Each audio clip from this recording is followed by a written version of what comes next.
0.84% carbon ਸੀ peer light ਦੇ ਵਿੱਚ, ਪਰ ਇਹਦੇ ਵਿੱਚ 0.84% ਤੋਂ ਉੱਪਰ ਵਾ ज़्यादा आ ਕਾਰਬਨ।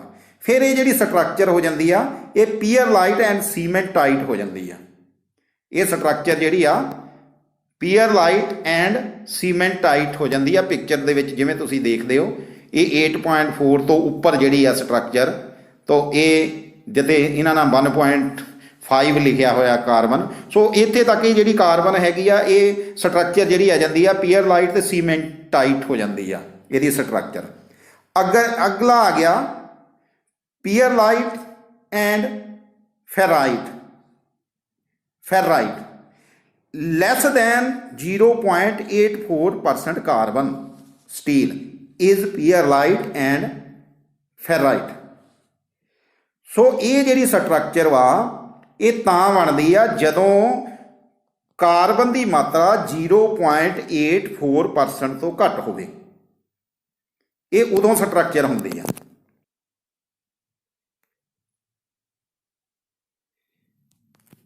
जदों असीं हीट नूं गर्म हीट दिंदे आ स्टील नूं, जदों असीं स्टील नूं गर्म करदे आ ते फिर वो स्ट्रक्चर जिहड़ी आ वो बनदी आ ऑस्टेनाइट। ऑस्टेनाइट स्ट्रक्चर जिहड़ी आ वो उदों बनदी आ जदों जिहड़ा साडा टैंपरेचर वा असीं जदों हीट दिंदे आ स्टील नूं वो 223 डिग्री तो उपर नूं हो जाता, 223 डिग्री ते पहुँच जाता, उस तो उपर चल जाता। फिर ये ऑस्टेनाइट स्ट्रक्चर जिहड़ी आ वो बनदी आ। तो जिहड़ी ये नवीं स्ट्रक्चर बनी आ ये नॉन मैगनैटिक होंदी आ, ये नॉन मैगनैटिक होंदी आ। Austenite if steel is heated a change in its structure commence from 723 degrees centigrade, the new structure is called austenite। austenite is non magnetic, ये नॉन चुंबकी होंदी है, इन्हूं चुंबक नहीं लग सकती। अगली स्ट्रक्चर जिहड़ी हैगी आ जदों असी स्टील नूं गर्म करते हैं वो मार्टेनसाइट बनती आ। वो कदों बनती आ जदों असी इहनूं स्टील नूं लै गए गर्म कर लिया 723 डिग्री तो उपर लै गए गर्म कर दिता ते फिर उहनूं असी ठंडा कर दिता, असी उहनूं तेजी दे नाल जिहड़ा आ वो ठंडा कर दिता, फिर वो जी साडी स्ट्रक्चर बनती आ वो मार्टेनसाइट बनती आ। और जिमें असी हार्ड करते फिर ये स्ट्रक्चर असी बनाते हैं। If hot steel is cooled rapidly the austenite change into martensite. जिहड़ी मार्टेनसाइट हैगी आ ये स्ट्रक्चर ऑस्टेनाइट तो बनती आ जदों असी इनू तेजी दे नाल ठंडा करते हैं। और ये this is very fine grained जिहड़े हुंदे आ इहदे ग्रेन हैगे आ वो बहुत फाइन हुंदे आ, हार्ड हुंदे आ, मैगनैटिक हुंदे यानी कि चुंबक भी लग जाती आ। तो फिर ये जिहड़ा पार्ट हैगा आ वो घसदा नहीं गा जल्दी, तो दूसरे मटीरियलों वो कट्टण भी शुरू कर दिंदा, कट्टना भी लग जाता है। तो ये जिहड़ी स्ट्रक्चर बनती है फिर ये मार्टेनसाइट बनती है। अगे हुण जदों असी हीट ट्रीटमेंट दिंदे आ स्टील नूं ते फिर हुंदा की आ उहदे च कुछ टैंपरेचर आउंदे आ, उहदे च वो टैंपरेचर किहड़े किहड़े हुंदे आ उहदे विच उहनूं असीं कहने क्रिटिकल टैंपरेचरस। उहदे च एक आउंदा lower critical temperature. Lower critical temperature की हुंदा? वो टैंपरेचर ਜਿੱਥੇ ਸਟੀਲ ਨੂੰ ਅਸੀਂ ਜਦੋਂ ਹੀਟ ਦਿੰਨੇ ਆ ਤਾਂ ਉਹ ਇੱਕ ਅਜਿਹਾ ਟੈਂਪਰੇਚਰ ਆ ਜਾਂਦਾ ਜਿੱਥੇ ਉਹਦੀ ਅੰਦਰੂਨੀ ਜਿਹੜੀ ਸਟਰਕਚਰ ਵਾ, ਅੰਦਰੂਨੀ ਬਣਾਵਟ ਵਾ, ਉਹ ਚੇਂਜ ਹੋਣੀ ਸ਼ੁਰੂ ਹੋ ਜਾਂਦੀ ਆ।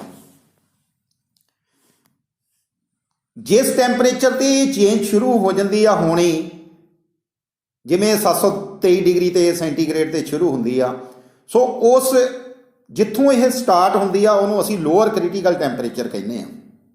ਜਿੱਥੇ ਸਟੀਲ ਦੀ ਜਿਹੜੀ ਆ ਉਹ ਸਟਰਕਚਰ ਅੰਦਰੂਨੀ ਚੇਂਜ ਹੋਣੀ ਸ਼ੁਰੂ ਹੋ ਜਾਂਦੀ ਆ, ਉਹਨੂੰ ਅਸੀਂ ਲੋਅਰ ਕ੍ਰਿਟੀਕਲ ਟੈਂਪਰੇਚਰ ਕਹਿੰਦੇ ਆ। The temperature at which the structure to austenite start from 723 degree centigrade. So ਇਹ ਜਿਹੜਾ ਆ ਔਸਟੇਨਾਈਟ ਜਿਹੜੀ ਬਣਦੀ ਸਟਰਕਚਰ ਜਿੱਥੋਂ ਸ਼ੁਰੂ ਹੁੰਦੀ ਆ ਉਹ 723 ਤੋਂ ਹੋ ਜਾਂਦੀ ਆ, ਉਹਨੂੰ ਅਸੀਂ ਲੋਅਰ ਕ੍ਰਿਟੀਕਲ ਟੈਂਪਰੇਚਰ ਕਹਿੰਦੇ ਆ। ਨੈਕਸਟ ਹੈਗਾ ਅਪਰ ਕ੍ਰਿਟੀਕਲ ਟੈਂਪਰੇਚਰ। ਹੁਣ ਅਪਰ ਕ੍ਰਿਟੀਕਲ ਟੈਂਪਰੇਚਰ ਕੀ ਆ? ਹੁਣ ਲੋਅਰ ਤਾਂ ਉਹ ਸੀ ਜਿੱਥੋਂ ਉਹਦੀ ਜਿਹੜੀ ਸਟਰਕਚਰ ਆ ਅੰਦਰੂਨੀ ਉਹ ਚੇਂਜ ਹੋਣੀ ਸ਼ੁਰੂ ਹੋ ਜਾਂਦੀ ਆ, ਪਰ ਜਿੱਥੇ ਤੱਕ ਹੁੰਦੀ ਆ, ਜਿਸ ਟੈਂਪਰੇਚਰ ਤੱਕ ਹੁੰਦੀ ਆ, ਉਹਨੂੰ ਅਸੀਂ ਅਪਰ ਕ੍ਰਿਟੀਕਲ ਟੈਂਪਰੇਚਰ ਕਹਿੰਦੇ ਆ। ਫਿਰ the temperature at which the structure of steel completely change to austenite. ਜਿੱਥੇ ਔਸਟੇਨਾਈਟ ਸਟਰਕਚਰ ਦੇ ਵਿੱਚ ਉਹ ਜਿੱਥੋਂ ਤੱਕ ਚੇਂਜ ਹੋ ਜਾਂਦੀ ਆ ਤੇ ਉਹ ਫਿਰ ਅਪਰ ਕ੍ਰਿਟੀਕਲ ਟੈਂਪਰੇਚਰ ਕਹਾਉਂਦੀ ਆ। ਉਹ ਇਹ ਸਟਰਕਚਰ ਜਿਹੜੀ ਨਾਨ ਮੈਗਨੈਟਿਕ ਹੁੰਦੀ ਆ, ਇਹ ਜਿੱਥੇ ਤੱਕ ਫਿਰ ਹੁੰਦਾ ਉਹਨੂੰ ਅਸੀਂ ਅਪਰ ਕ੍ਰਿਟੀਕਲ ਟੈਂਪਰੇਚਰ ਕਹਿੰਦੇ ਆ। ਕ੍ਰਿਟੀਕਲ ਰੇਂਜ, ਇਹ ਟੈਂਪਰੇਚਰ ਦੀ ਕ੍ਰਿਟੀਕਲ ਰੇਂਜ ਵਾ ਅਗਲਾ। ਤੋ ਰੇਂਜ ਕੀ ਆ? ਲੋਅਰ ਕ੍ਰਿਟੀਕਲ ਟੈਂਪਰੇਚਰ ਤੇ ਅਪਰ ਕ੍ਰਿਟੀਕਲ ਟੈਂਪਰੇਚਰ ਦੇ ਵਿੱਚ ਜਿੰਨਾ ਆਉਂਦੀ ਆ ਡਿਫਰੈਂਸ ਵਾ, ਇਹ ਜਿਹੜਾ ਆ ਇਹਨੂੰ ਅਸੀਂ ਕ੍ਰਿਟੀਕਲ ਰੇਂਜ ਕਹਿੰਦੇ ਆ। ਇਹਨੂੰ ਕੀ ਕਹਿੰਦੇ ਅਸੀਂ? Critical range. ਨੈਕਸਟ ਆ ਗਿਆ ਕਿ ਜਿਹੜੀ ਅਸੀਂ ਹੀਟ ਦਿੰਨੇ ਆ ਜਾਂ ਅਸੀਂ ਕੋਈ ਹੀਟ ਟਰੀਟਮੈਂਟ ਦਿੰਨੇ ਆ ਤੇ ਉਹਦੀਆਂ 3 ਸਟੇਜਾਂ ਹੁੰਦੀਆਂ। ਉਹਦੀਆਂ 3 ਸਟੇਜਾਂ ਹੁੰਦੀਆਂ। ਇੱਕ ਤਾਂ ਹੀਟਿੰਗ, ਦੂਸਰਾ ਸੋਕਿੰਗ, ਤੀਸਰਾ ਕੁਐਂਚਿੰਗ। ਹੁਣ ਹੀਟਿੰਗ ਕੀ ਆ? ਜਿਹੜਾ ਅਸੀਂ ਉਹਨੂੰ ਹੌਲੀ ਹੌਲੀ ਟੈਂਪਰੇਚਰ ਉਹਨੂੰ ਦਿੰਨੇ ਉਹ ਵੱਧਦਾ ਜਾਂਦਾ, ਕਿਉਂਕਿ ਪਹਿਲਾਂ ਅਸੀਂ ਕੀ ਕਰਦੇ ਆ, ਉਹਨੂੰ ਟੈਂਪਰੇਚਰ ਦੇਵਾਂਗੇ ਨਾ, ਉਹਨੂੰ ਗਰਮ ਕਰਾਂਗੇ। ਸੋ ਇਹ ਕੀ ਹੋ ਗਿਆ? ਇਹ ਹੀਟਿੰਗ ਹੋ ਗਈ। This depends on the selection of furnace, the fuel, composition of steel, structure, shape and size। ਇਹ ਕਾਹਦੇ ਤੇ ਡਿਪੈਂਡ ਕਰਦੀ ਆ? ਹੀਟਿੰਗ ਜਿਹੜੀ ਅਸੀਂ ਦੇਣੀ, ਹੀਟ ਦੇਣੀ ਆ, ਉਹ ਡਿਪੈਂਡ ਕਰਦੀ ਸਟੀਲ ਦਾ ਕੰਪੋਜੀਸ਼ਨ ਕੀ ਆ, ਉਹਦੀ ਬਣਤਰ ਕਿਹੋ ਜਿਹੀ ਆ, ਉਹਦੀ ਸ਼ੇਪ ਕਿੱਦਾਂ ਦੀ ਆ, ਉਹਦਾ ਸਾਈਜ਼ ਕੀ ਆ, ਉਹ ਜ਼ਿਆਦਾ ਵੱਡਾ ਪੀਸ ਆ, ਮੋਟੇ ਹੈਗੇ ਆ, ਜਾਂ ਉਹ ਛੋਟੇ ਛੋਟੇ ਪੀਸ ਆ, ਔਰ ਤੁਸੀਂ ਫਰਨਸ ਕਿਹੋ ਜਿਹੀ ਵਰਤੀ ਆ, ਕਿਉਂਕਿ ਹੀਟਿੰਗ ਦੇ ਲਈ ਕਈ ਤਰ੍ਹਾਂ ਦੇ ਆਉਂਦੇ ਆ। ਸਾਡੇ ਕੋਲ ਇੰਡੈਕਸਿੰਗ ਫਰਨਸ ਵੀ ਆਉਂਦੀਆਂ, ਸਾਡੇ ਕੋਲ ਜਿਹੜੀਆਂ ਤੇਲ ਦੇ ਨਾਲ ਭੱਠੀਆਂ ਚੱਲਦੀਆਂ ਉਹ ਵੀ ਹੁੰਦੀਆਂ ਆ। ਇਹ ਸਾਰੀਆਂ ਜਿਹੜੀਆਂ ਆ ਹੀਟਿੰਗ ਜਿਹੜੀ ਆ ਇਹਨਾਂ 'ਤੇ ਡਿਪੈਂਡ ਕਰਦੀ ਆ, ਕਿਹੜੇ ਤਰੀਕੇ ਨਾਲ ਤੁਸੀਂ ਕਰਦੇ ਪਏ ਆ, ਕੀ ਕਰਦੇ ਪਏ, ਕਿੰਨਾ ਕੰਪੋਜੀਸ਼ਨ ਆ, ਕੀ ਇਹਦੀ ਸਟਰਕਚਰ ਵਾ, ਕੀ ਇਹਦੀ ਸਟੀਲ ਦੀ ਸ਼ੇਪ ਆ। ਨੈਕਸਟ ਆ ਗਿਆ ਸੋਕਿੰਗ। ਜਦੋਂ ਅਸੀਂ ਟੈਂਪਰੇਚਰ ਦਿੰਨੇ ਆ, ਜਦੋਂ ਅਸੀਂ ਹੌਲੀ ਹੌਲੀ ਸਟੀਲ ਨੂੰ ਗਰਮ ਕਰਦੇ ਆ, ਫਿਰ ਕੀ ਹੁੰਦਾ ਆ? ਉਹ ਉੱਥੇ ਆ ਜਾਂਦੀ ਆ ਜਿੱਥੇ ਉਹਦਾ ਸਟਰਕਚਰ ਜਿਹੜੀ ਆ ਉਹ ਚੇਂਜ ਹੁੰਦੀ ਆ, ਸ਼ੁਰੂ ਹੁੰਦੀ ਆ। ਤੋ ਉੱਥੇ ਫਿਰ ਅਸੀਂ ਉਹਨੂੰ ਕੁਛ ਟਾਈਮ ਲਈ ਉਸ ਟੈਂਪਰੇਚਰ ਨੂੰ ਸੇਮ 'ਤੇ ਰੱਖਦੇ ਆ, ਉੱਥੇ ਹੀ ਰੱਖਦੇ ਆ, ਤਾਂ ਕਿ ਉਹਦੇ ਜਿਹੜੀ ਆ ਟੈਂਪਰੇਚਰ ਸਾਰਾ ਅੰਦਰ ਇੱਕੋ ਜਿਹਾ ਹੋ ਜਾਵੇ। ਕਿਉਂ?